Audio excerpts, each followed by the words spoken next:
Hi guys, and welcome to another edition of The Kevin Moore Show. Now on today's show, I'm about to be joined by my guest, Dr. Michael-pmasters. Now this interview was recorded in my studio. I didn't get a chance to do the intro for it, but just to give you a bit of background now to Dr. Masters, he is a professor of biology and anthropology at Montana Tech in Butte, Montana.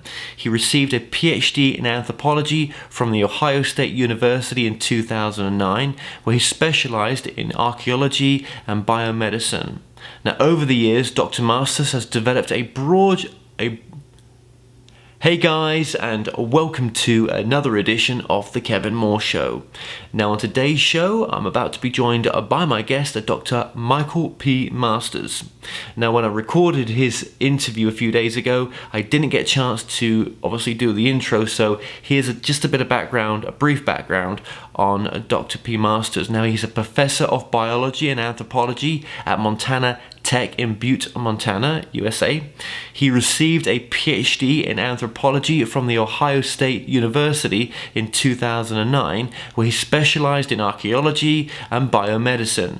Now, over the years, Dr. Masters has developed a broad academic background which began studying physics and astronomy at Ohio University in Athens, Ohio, with further undergraduate and graduate coursework in astrobiology, statistics, astronomy, and physics, as well as a review of developments in modern physics regarding time and time travel.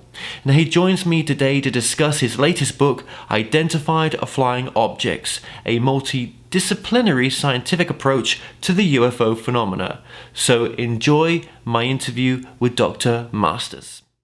Dr. Michael-pmasters, thank you so much for joining us. Absolutely. It's great to be here. Thanks for having me. It's great to have you on. Now, you're based in, where are you based?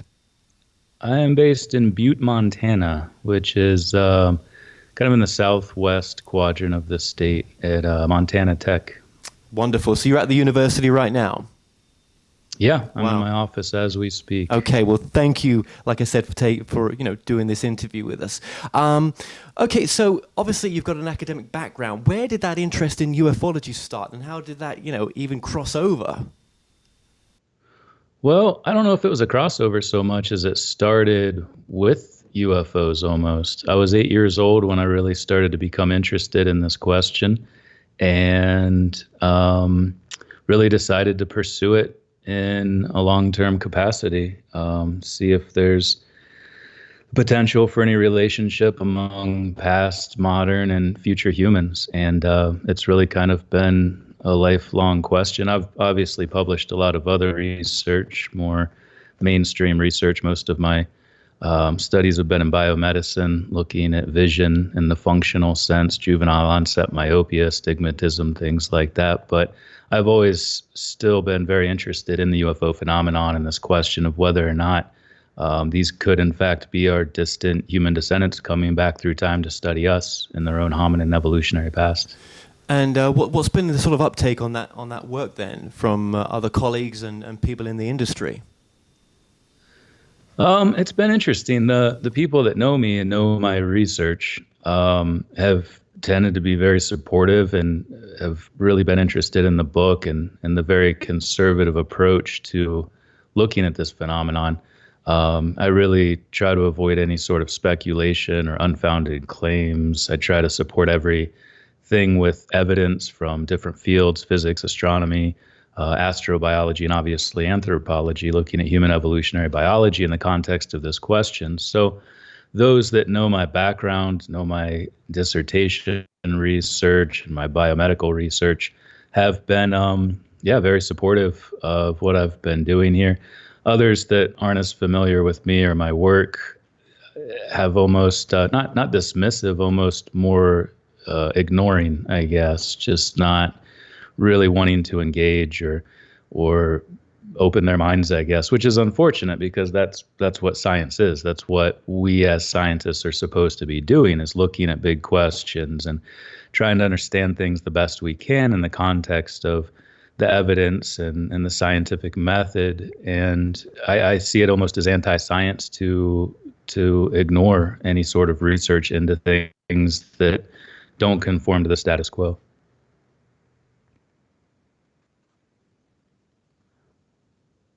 The best place is probably the website. It's got a bit of an obscure name, but it's just an abbreviated title of the book, idflyobj.com. It's just an abbreviation for identified flying objects. Nobody wants to write out a huge URL, so I shortened it up a bit and may have shot myself in the foot a little bit because it's hard to remember I'd fly obj, but it doesn't exactly roll off the tongue, I guess you could say. But there I have more information about the book, links to interviews, speaking engagements. I'll be at the MUFON 50th anniversary conference in LA this weekend. Actually, I leave tomorrow morning. The International UFO Congress in Phoenix, Arizona, later on this summer, and just a number of other things going on, and links to the book where you can find the book in the UK, throughout Europe, the US, Japan, all over the place, really. Wonderful, wonderful. Okay, so we're linking that on the screen in a lower third as we speak right now. And of course, that will be in the description of the video. Your book, books as well, will be in the description of this video as well. So do you wish there were more people in your field, from the science perspective, looking into this subject? I do, yeah. And I'm not alone in that. Many people in the UFO community wish for that same thing. I think probably one of the biggest proponents of that is Steve Bassett, who's done a lot of work trying to lobby Congress to get disclosure. And he's working on starting a program that brings more academics into this, because what a lot of people don't realize is that there are more people in the sciences who are interested in and have very good credentials for investigating this question in the same way that I have, but they don't necessarily have the support or the protections in the case of the tenure and promotion process. They're scared that if they came out and said, I'm studying this now, that would be the end of their promotion at their university. So there are risks associated with that. Aware of that, I waited until I had tenure and was promoted to full professor before I really came out and started talking about this. But I don't know if that was necessary. I happen to work at a great university with really fantastic researchers and scientists and professors. But I think it's a real fear for a lot of people, early career scientists who are concerned, especially at R1 schools where there's a lot of competition for those jobs. Well, absolutely, and thank you for doing what you're doing to push this work from that perspective as well, and having the open mind, enough to do that as well, because there is a bit of a crossover here between the spiritual side and the whole UFO phenomena as well. That's I see that more and more in the interviews that I do as well. And I think as well, we'll get into that a bit more, but I think the problem with that, our industry, that's just my word for it, right? But, the problem is right now that we're facing as a collective in this work is that there are so many frauds out there, and there is such nonsense out there, and no one's calling it out. And there's such disinformation. I mean, you've got the Bob Lazar documentary, which is now become mainstream from with the Joe Rogan interview, and obviously it's now on Netflix. And I've been doing some work into that. I spent a bit of time in Vegas and meeting with people that knew Bob, that Jeremy Corbell left off the documentary. It does not seem to be true. It seems to be that is not a true story at all. I spoke to Bob's ex-wife, who was there with him at the time when this story was taking place. She didn't, it's just like she says, she was with him. She loves him to bits, but it's not true. Huh. That's interesting. Yeah, I actually haven't seen that film, or I'm not really that familiar with the documentary. I was a fan of Bob Lazar's as a kid growing up and having an interest in this, but I must admit I haven't really dived into it too much. But I certainly agree with you, though. There's a lot of disinformation. There's a lot of rampant speculation, and it goes unchecked. And I think that's harmful to the pursuit of this question. If people aren't being held accountable, if they're not being forced to provide evidence for the things they're saying, and there's people that just jump on board and clapping for everything they say, even though it's not backed up by anything, it's harmful for the field. It's harmful for ufology. It creates that divide between the scientific community and the UFO community, because we look at what they say, that these people with unfounded claims, and just it's easier to dismiss. We're not going to bring other scientists into the fray if we allow that to go unchecked. Like you said, we have to start holding people accountable, and that's actually a big part of how my talk this weekend starts, is calling out that side of the UFO community, because it's not everybody. There are organizations and individuals who are doing really solid research into this phenomenon, but we have to recognize that rift in ufology, and we have to try to overcome that, I think. And I mentioned Bob Lazar there. I mean, am I going to do a documentary on that? It's very possible right now that that's all going ahead, right? But that's my main documentary that I'm working right now is going against one of Kerry Cassidy's top whistleblowers. She does a platform called Project Camelot, and her top whistleblower is a guy called Mark Richards, who's says he's framed by the deep state for the murder of his friend Richard Baldwin, because he worked in the secret space program. Okay, none of it's true. I mean, I've interviewed the lead detectives that arrested him in 1982, right? and Right. and the victims and or everyone that knew this man, and it's just a no nonsense story. And you get these insane people that don't give me the facts, like Stanton Freeman said. My mind's already made up. Don't show me that. Yeah. So I guess also for me it's like it just affects people's awakening. There's no need to do that rubbish, but I can understand that people that get in this field get very drawn into the sexiness of it sometimes, the fantasy and everything else, and actually that diverts against what this really may be. And I'm just that's my take on it. It does. No, I think that's absolutely right. And I like that you use the word fantasy, because this has for a long time been in the realm of science fiction. And there, your mind's free to wander wherever it may. And scientific approaches don't always jive with science fiction. There does tend to be overlap there as well. But if we view it in the sense of fantasy or as a belief system, and we recognize that it's a belief system like any others, because people believe much crazier stuff than this. But we must recognize that there's a difference between belief and evidence, between belief and science, where if you can't back something up and there's really no reason to say what you're saying other than that you want it to be true, then we have to recognize that falls under belief. And that's fine if people want that. And like you say, there's a lot of people that do. They just want to blow their minds with whatever rubbish is out there being promulgated throughout the airwaves or wherever else people are espousing these ideas. But if we want to get to the bottom of this, if we want to actually understand this phenomenon, we need to move past that. And we need to call those people out for what they're doing and make them aware that they're doing a disservice to actually understanding this phenomenon. Yes, absolutely. I mean, we spoke. I said a few moments ago about how the sort of spiritual side has come more into the UFO phenomena. What's your sort of take on that as well? How do you approach that connection? Yeah, it's interesting to me. I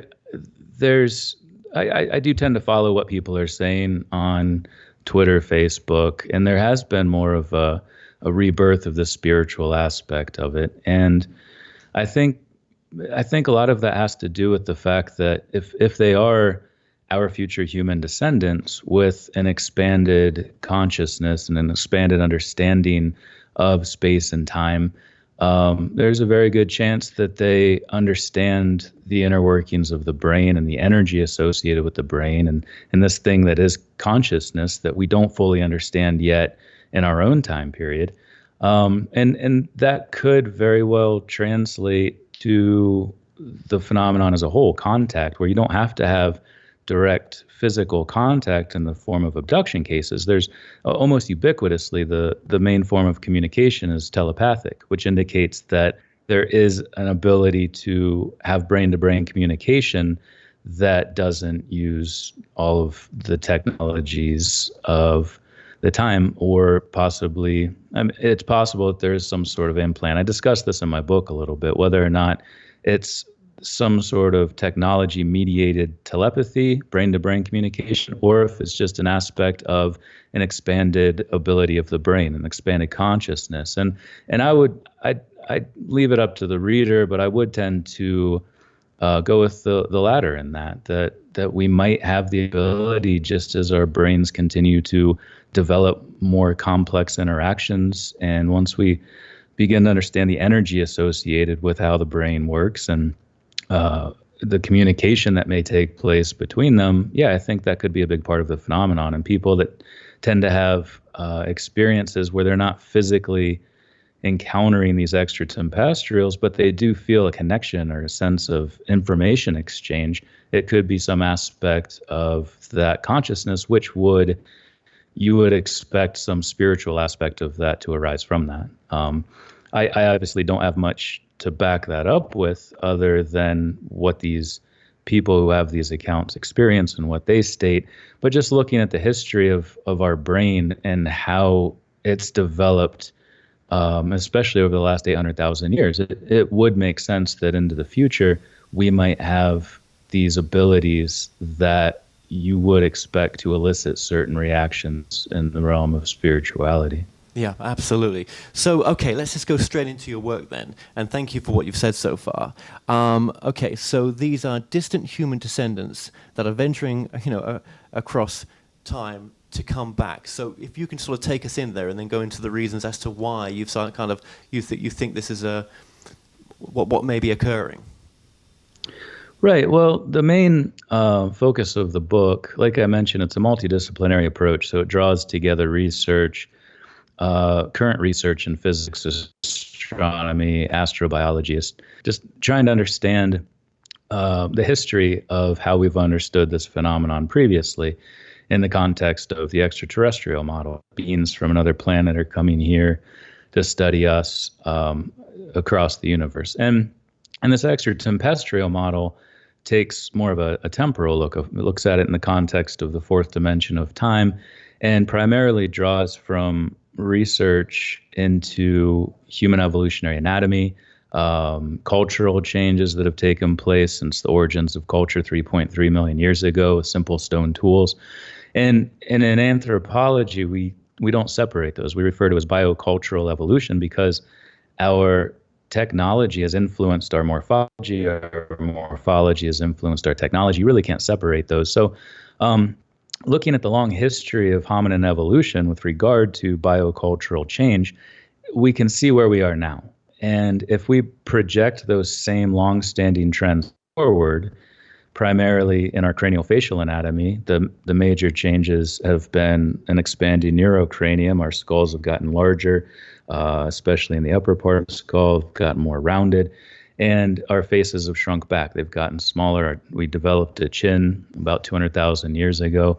Our nose is reoriented down and have been getting smaller. So if you look at these same long-standing trends in hominin evolution, even without speculating about what might happen to us in the future, whether we blow ourselves up and have to live in space or on moon bases or whatever, just looking at these enduring trends over the whole history of hominin evolution, projecting those forward, we would expect to look very similar to the most commonly described alien form in instances of close contact. And another good way of thinking of it is as an anthropologist now, if I had access to that technology, the things I would do going back and studying my hominin ancestors is almost identical to what's so commonly described in these abduction reports, taking hair samples, skin samples, fecal samples, which may be an aspect of the anal probe situation in these UFO abduction cases. I'd be studying language, culture, just trying to get as much anthropological information as possible. So you see these correlates in what's described, and it doesn't necessarily rely on those, but I think it should be considered because so many people experience these things. So it kind of just ties together human evolution from the past to the present, but then also if we are seeing our future descendants, tying it in from the future to the present as well, and kind of linking all of those things together with regard to our morphology and our cultural changes.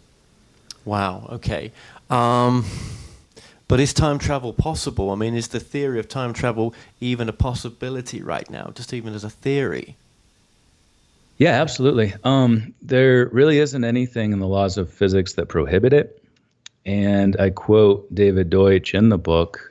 He said that if there isn't anything in the overarching laws of physics that prohibit something, eventually humanity will find a technological way of doing it. And I would tend to agree with that.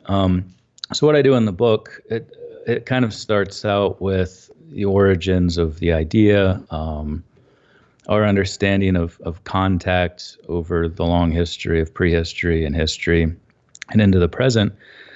And then it gets into time, because that's a very important part of the model.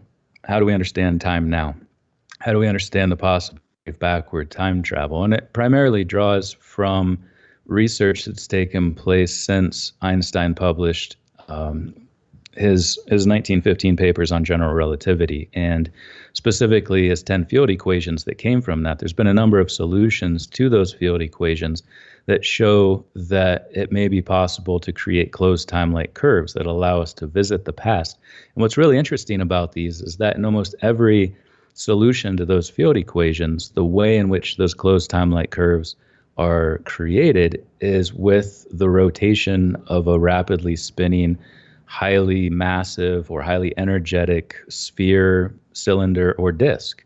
And so I argue in the book that if we look at the research into how we might actually travel into the past, we have this idiom in biology that form follows function, where the form of our hands allows us to pick things up. We developed this over the last 6 million years. We're the only primate that can touch our pinky because we have dexterity that's allowed us to create tools, and vice versa.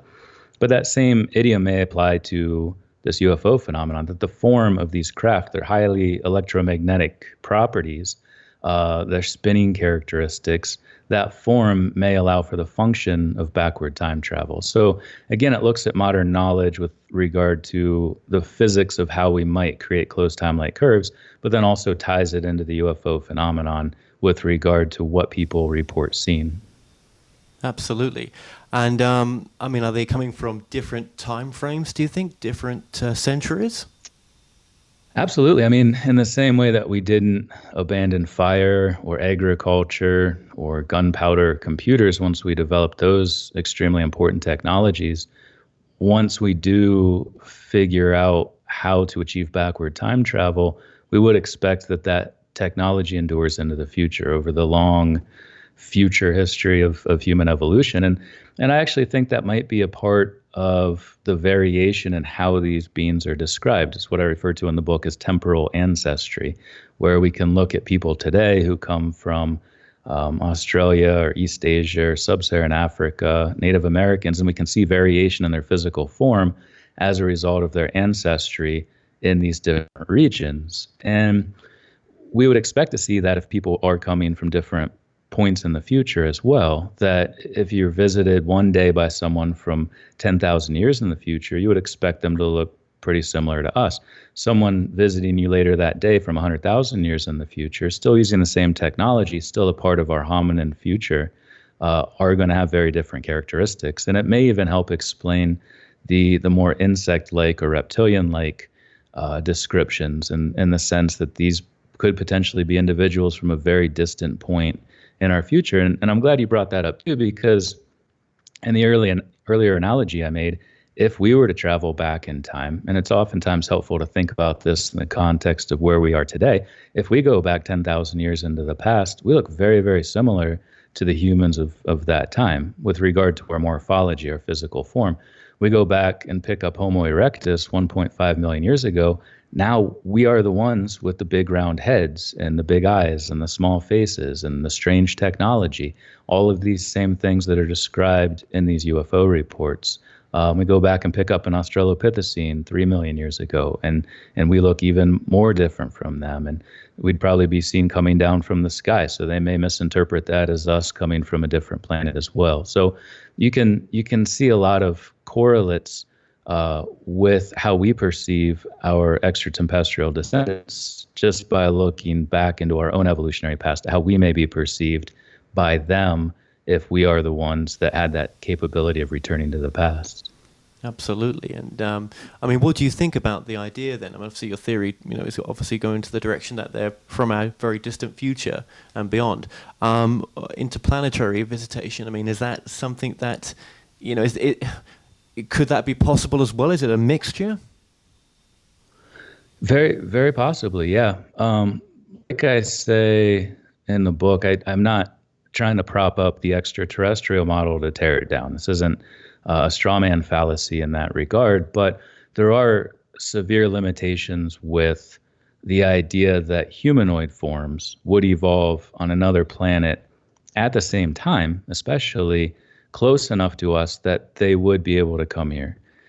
And so I mostly discount the idea that any upright walking, any bipedal humanoid form associated with this phenomenon is from a different planet. I don't. There's just the probability of that happening is so minimal that I don't think that's a part of this particular UFO phenomenon. However, there's most certainly life on other planets. There's been life on this planet really since it was possible, since we had water and an atmosphere and dry land. And so that could certainly happen on another planet. But the likelihood that we would get the same trajectory to result in a primate, a hominin, is extremely unlikely. And then you have numerous problems with the vast distances.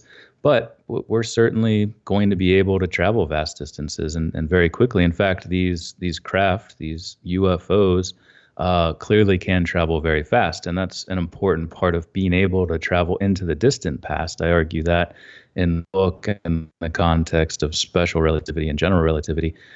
So yeah, if you are already able to travel at a very high rate of speed to return to the past, there's really no reason you wouldn't be able to use that technology to visit other planets. But with that said, when we're talking about humanoid forms, I don't think that is something that would happen on another planet anywhere else around us at the same time that we exist now in this complex form. Yeah, I mean, what just kind of pops in my head is the Sasquatch, the Bigfoot. I had guests on just recently to talk about that, and of course, you must have looked at a little bit of that. What's your take on that, would you say? It's funny you asked that because as an anthropologist who studies hominin evolution, I expected to be asked about that every time I did an interview. And I think maybe 3 times out of the 40-some interviews I've done over the last year, somebody actually asked about it. So I really appreciate that question. Yeah, it's interesting. We do have in our evolutionary history, pretty deep into it, things like Gigantopithecus that are sort of orangutan-looking, large, hairy creatures. But what I typically say with regard to a modern Sasquatch, Yeti, I forget what they're called in Australia. There's a different word for it. I don't remember right now, but there is definitely the same sort of thing being reported all throughout the world. However, I think if they really existed all throughout the world and there were large enough populations of them that they could interbreed with one another and sustain their large populations, that we would all be seeing them all the time. And especially because primates are so curious. Every primate, other than a select few that are very solitary, like the orangutan, is innately social and curious and intelligent. So if they saw us at the fringe of their territory, and especially if they were hungry and they smelled our cooking meat or just heard us talking, I think they would come and interact or at least observe us to the extent that we could capture them on film or we'd see them all the time. So I'm a little more skeptical about the Sasquatch as a whole. And especially because humans have populated so much of this planet. If we were talking about things that lived in the Marianas Trench, it'd be different. We don't go down there very much, but we occupy, or at least go into, almost every part of this earth in one form or another. So I think we would expect to see them or for them to interact with us more than what exists now in the modern time. Yeah, I mean, there's also a lot of talk about Antarctic and bases being down there and contact being made down there. But you speak to genuine people that have been to the Antarctic. There's just nothing there. Yeah, I know. And I mean, the point of a secret base is to be hidden. It's to keep it secret. But yeah, I think certain things like that should be taken with a grain of salt, unless you have something to back it up. Yeah, it's fun to put things out there, but again, that might fall under the belief system side of things more than the evidence side of things. So is time travel then a one-way journey? I mean, if you're gonna come from the future to your past, you're never going to go back to the same timeline, are you? Or can you? Well, what I discuss in the book, it mostly draws from the research of a prominent physicist known as Igor Novikov, who um, argued and got the support of his peers that in the context of this one timeline, you, in visiting the past, everything remains inherently self-consistent, that you're not altering your timeline. You're not going to return to the future and everything's going to be different. And every human's actually going to be a bug or something like that. Because everything that you do in that past already exists as part of the past before you even return to it. It's non-disruptive. It's self-consistent. It's known as Novikov's self-consistency principle because of that. And it's garnered the respect of his peers. Really notable physicist Kip Thorne being an example, who just won the Nobel Prize for his research into gravitational waves. So in that context, if we can think of the universe as having one timeline, is this from the beginning of the Big Bang to the end of the universe, there's this one consistent timeline, which looking back on it, there's tremendous evidence for that. We see one long history, even though there are all these potential possibilities. What we see looking back is just one consistent chain of events that led to us here developing the intellect to talk about it, the technology to be able to talk about it, and the capacity you and I are right now. So most physicists in that realm of modern physics would agree with that interpretation, that there's an inherent self-consistency. You return to your own time, everything's the same. Everything you did in the past is already a part of that present that you return from. And there's no disruption, there's no branching that takes place. You don't enter a new dimension. Certainly that's part of the many worlds interpretation of quantum mechanics, but currently there's not a ton of evidence to support that in the same way that there is our understanding of the universe in the context of block time, landscape time, and self-consistency among events that take place within it. And again, all this, there's much more detail in the book, which is in the description below as well. So there's not a sort of time tourist kind of thing taking place from. Oh, there very well could there be. could be. Yeah, no, absolutely. All right. I certainly think that could be a component of the phenomenon, sure. And what I do in the last two chapters of the book is tie everything together and look at this in the context of well, why and what would happen if, and those chapters. I forget exactly how I refer to it. Oh, implications of intertemporal interaction. What would result from us doing these things, or why, or how?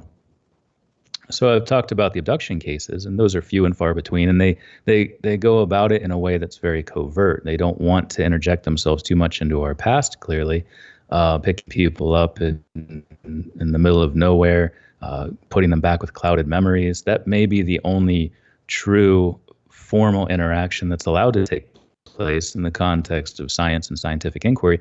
But the groups of UFOs that are so commonly seen just sitting along the edge of clouds, or during World War II, the Foo Fighters, the fact that we see them in association with major events in history and major historic and prehistoric monuments indicates that there are likely people that are paying great sums of money to go back and see these things as they existed at those times. And why wouldn't you? I mean, there's so many people that are interested in this today.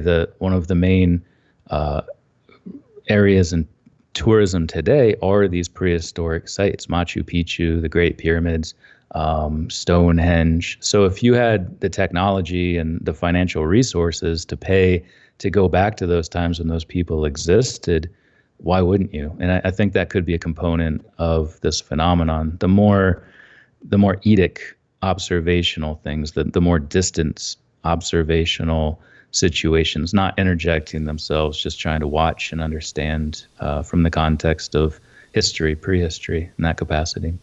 So, could you go down the line that if such abilities exist, would you go back to make any? Would they interfere? Would there be any changes made? Or what are they? If it's not for the tourist side of it, what are they actually do? What would be the advantage? Why would you come back unless you're going to unless something's wrong with the future, or unless you're trying to evolve something in ways that are beyond our comprehension right now?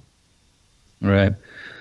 Well, I mean, as a paleoanthropologist who's obsessed over our evolutionary past, my entire dissertation, or at least the first half of it, was about these changes that take place throughout our evolutionary history with regard to craniofacial changes, growth and development, regional variation, differences between the sexes. You could answer all of those questions very easily with large sample sizes from different points throughout our past.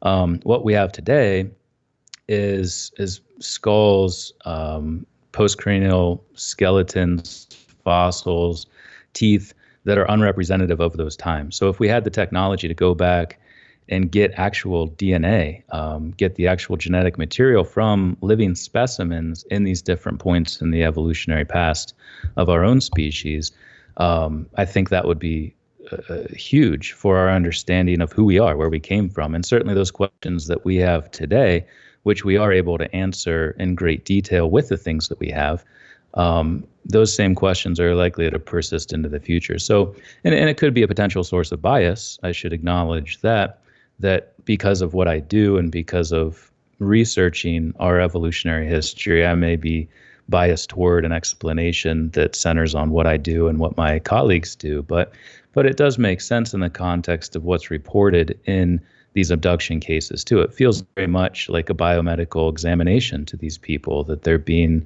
observed and studied in the same way that we are when we go to the doctor for a checkup or to have some sort of specialized test done on us to find out what's wrong with us. So I think larger questions related to human evolution would be a driving force behind why we do these things in the context of actual interaction. But as we discussed, I think just observing and trying to understand or really see the minutia of people in the past and what they do, what their everyday lives was like in the context of, I guess, tourism is the best word for it, could be an aspect of it too. But no, I don't think that, at least thus far, if we start pointing nukes at each other tomorrow with everybody's finger on the button, there could potentially be some sort of intervention. I would hope so, at least, because I don't want to live in a post-apocalyptic wasteland. But even outside of the question of interference or trying to guide the future, it doesn't seem, at least thus far, that that's been a major part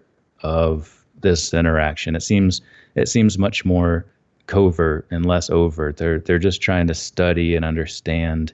But with that said, there are the reports of, I think it was Eisenhower who faked a dentist emergency or something and supposedly met with some of these extraterrestrials. And it was shortly after that we stopped exploding nukes all over the place because it could have long-term effects, radiation and other issues into the deep future. So, there's that hasn't been substantiated, but things like that could exist and would make sense in the context of human evolution and their future, because they are stakeholders in our present, in our collective past. And you wouldn't necessarily expect that if they were coming from another planet where it doesn't matter what we do to our own planet. Well, absolutely. I mean, where's your take on things like, people in the industry talk about, we were genetically altered at some point. In your theory, would that stand up at all?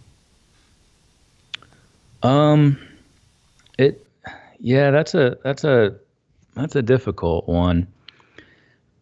I do argue in the book that there may be some incentive, at least for them, as to why they might be visiting the past and especially collecting sperm and egg from us, because our gametes could be extremely important to them in the future in the context of the fact that we've become one large interbreeding population.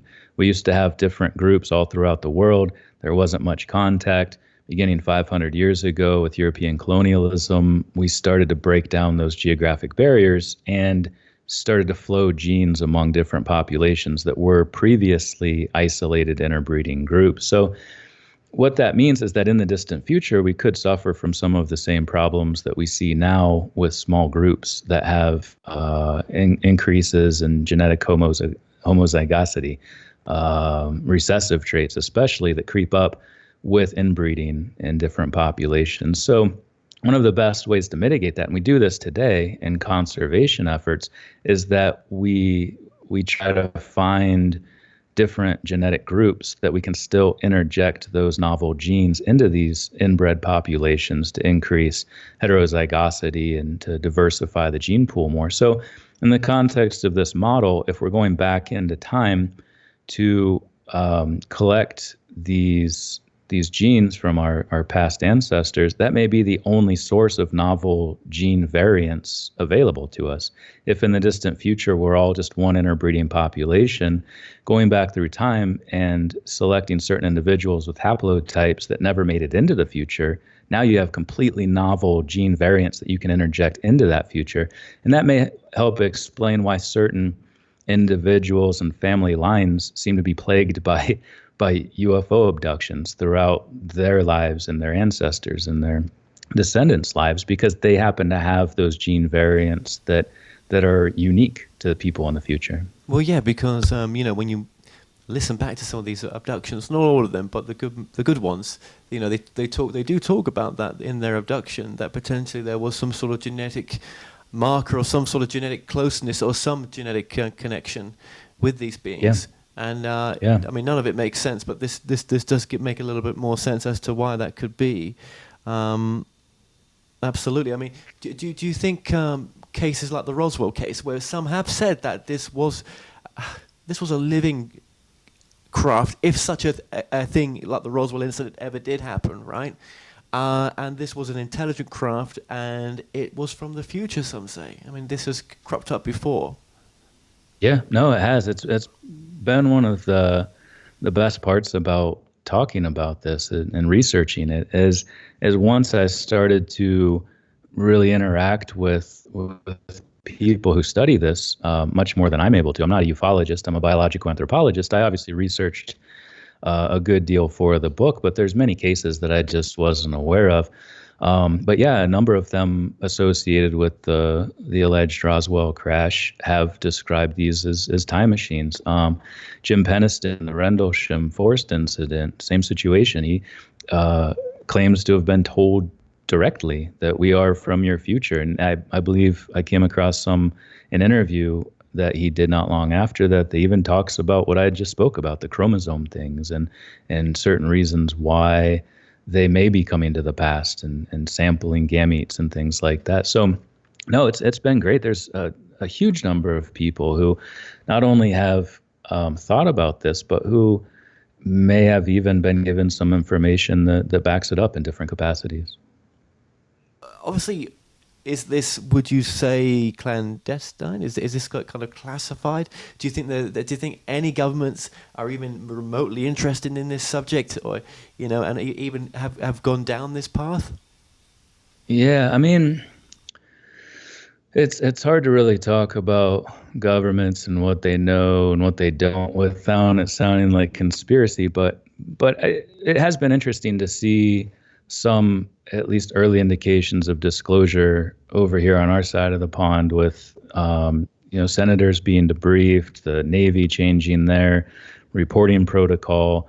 They've more or less confirmed that the phenomenon is real without giving much more information. But I forget who it was. I heard someone recently talk about why it's been so different here in the U.S. compared to places like Belgium, Canada, the UK, Russia, where there's been much more open discussion about the phenomenon. And they pointed out, it may have been Steve Bassett actually, pointed out that it would make sense why here we have continued to perpetuate the stigma and to quell the discussion about this phenomenon, because we might actually have a reason for doing that. We might actually have recovered technology in the late 1940s that would give us a competitive advantage over any enemy combatant if we were able to reverse engineer that. And even outside of the potential time travel aspects of it, just having a non-vector propulsion craft that's able to move at these speeds that we see,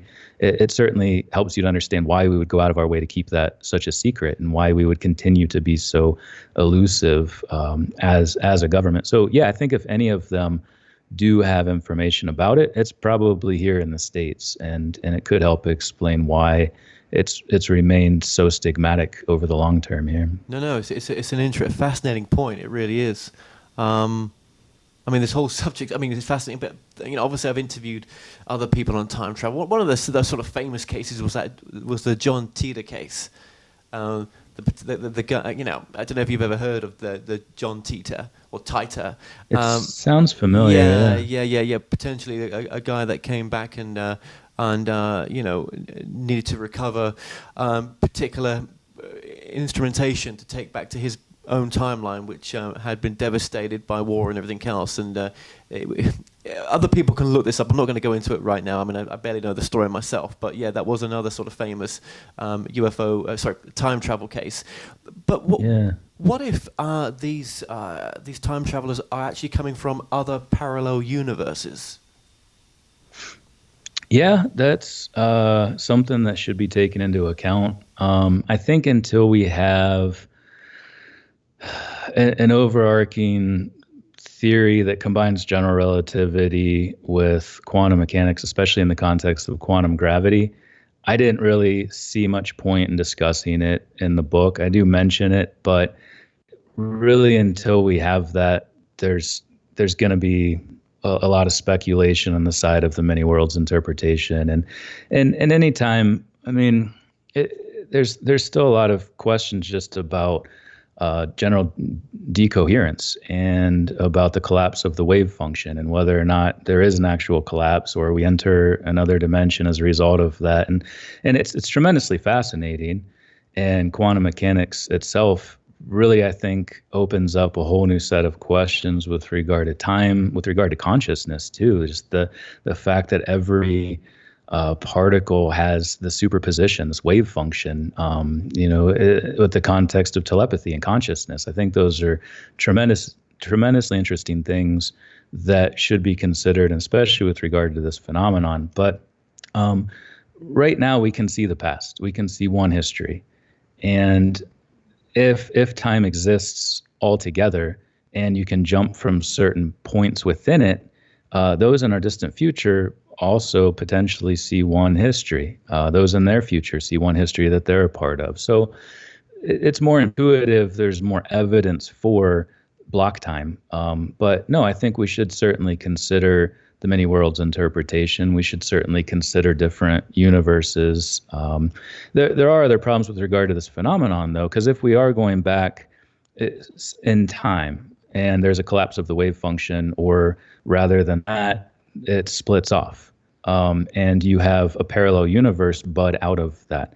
Now, what you've done, or what you were researching in the process of observing the past, and most people that adhere to the many worlds interpretation would argue that just by entering the past, you create that split in the same way that we do with observation. There's a collapse of the wave function there. They argue that it splits in these different parallel universes. So if that happens, how do you get back to your universe? And even if you stay in that same universe or go back to your other one, now there's a difference in what that universe actually is. The information you collected in what is now a different universe is irrelevant to you.